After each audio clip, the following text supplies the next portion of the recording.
We are kicking things off with the Chicago Cubs delivering an incredible week in baseball.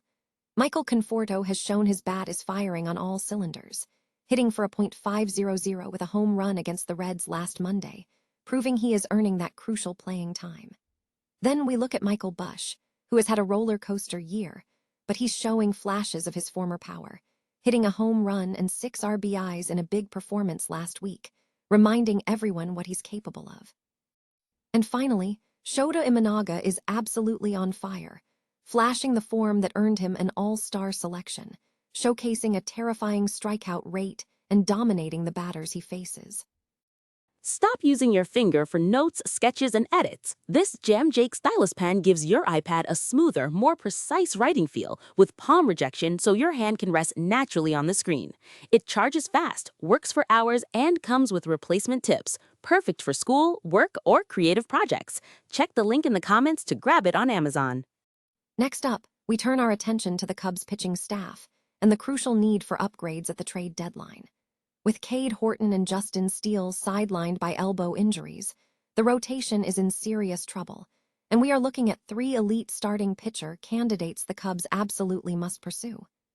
We'll be diving deep into why Joe Ryan, Logan Webb, and Freddie Peralta represent the perfect pieces to acquire to make a major splash for the team. We also have some interesting thoughts on the future of the Cubs bullpen and the conversation around key players. We're asking if Ryan Rolison is truly in the circle of trust for the team, analyzing his recent performance, his potential to take advantage of the new strike zone, and whether he will be a critical member of the bullpen this season. This is a question that could define the team's late-season success. And to wrap up tonight, we're giving you the final piece of advice. Chicago Cubs should seriously make Freddie Peralta their top trade target.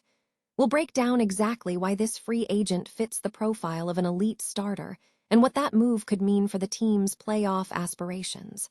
Don't miss out on the rest of the action. Stay tuned, and we'll be right back with more news. The Chicago Cubs experienced a week of high highs and a notable dip in performance, maintaining momentum despite a lull in scoring.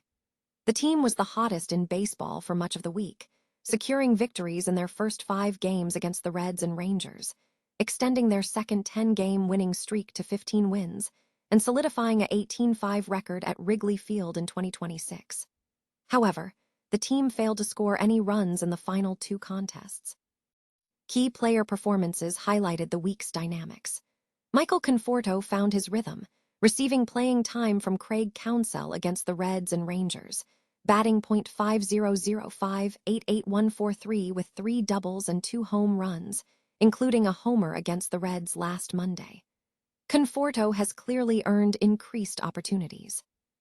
Michael Busch showed significant improvement following a poor start to the season.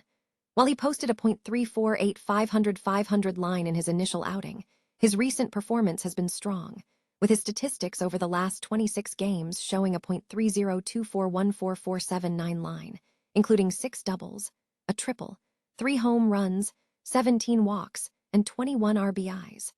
Busch also walked off a game against the Reds last week. Shōta Imanaga is demonstrating elite form, mirroring the performance that earned him an all-star selection and 5th-place Cy Young voting in 2024. Fully recovered from a hamstring injury, Imanaga exhibits a 28.3% strikeout rate and a low 7% walk rate. He is also accumulating swing-and-miss opportunities, ranking 7th in MLB with a 32.8% whiff rate, despite not possessing a 95-plus fastball. Other notable contributors included Ben Brown, who recorded 4 no-hit innings against the Rangers on Friday. Bregman showed an inconsistent week, hitting .333 404.56 over a 13-game span, but struggling in the most recent week with a .174296217 line. Counsell gave Bregman Sunday off, hoping for a reset. The team's DH catcher, who started the season strongly, faced a challenging week, going 0 for 16 and striking out 3 times. Management is reportedly considering adjustments for Ballesteros, suggesting a potential move to AAA Iowa to boost confidence. Cabrera provided solid pitching, allowing 16 hits and 3 walks over 11 innings with a 6.55 ERA, though his strikeout rate remained respectable at 22.4%.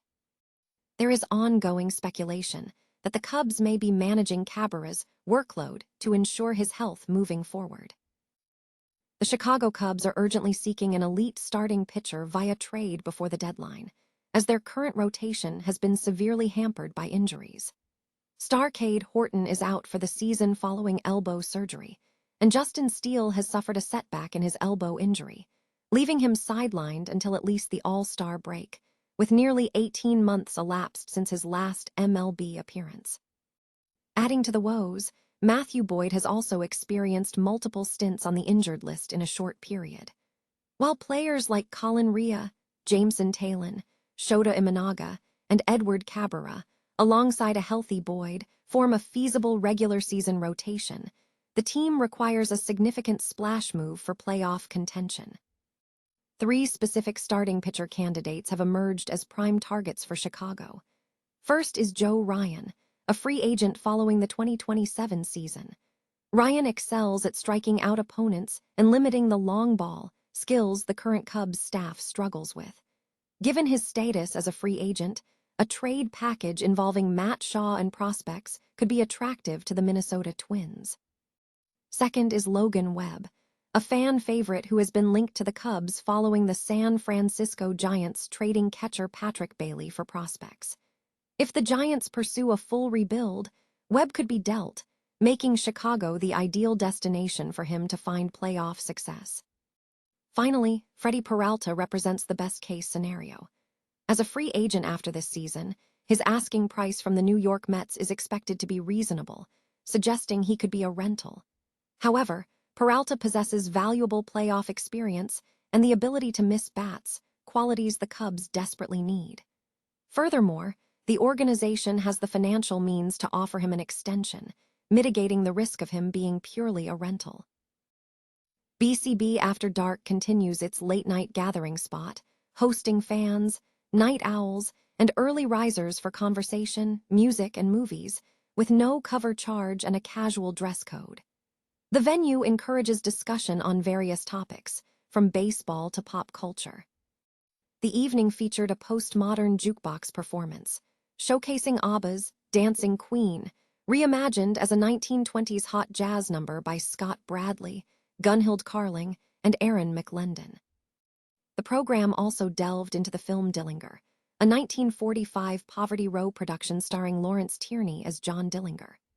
The report analyzed the film's connection to 1930s gangster films, noting how low-budget filmmaking, the casting of an unknown actor, and the reuse of action sequences from earlier films contributed to its success. While acknowledging the script's flaws, the performance by Tierney as the emotionally detached killer was highlighted as a key element. Shifting focus to the Chicago Cubs, the discussion centered on the future of reliever Ryan Rolison. Following his challenging time with the Rockies, Rolison was traded and subsequently claimed by the Cubs. Despite a brief debut, Rolison has shown improvement, registering 3 scoreless innings in a recent win and earning increased call-ups from manager Craig Counsell. Analysis suggests Rolison is uniquely positioned to succeed in the current season due to his added fastball velocity and improved vertical rise, which allows him to better exploit the current strike zone configuration. The central question posed to the audience was whether Rolison is a critical, long-term member of the Cubs bullpen, offering 3 potential outcomes: maintaining a major league role, serving as a shuttle between the majors and AAA, or eventually being designated for assignment due to injury.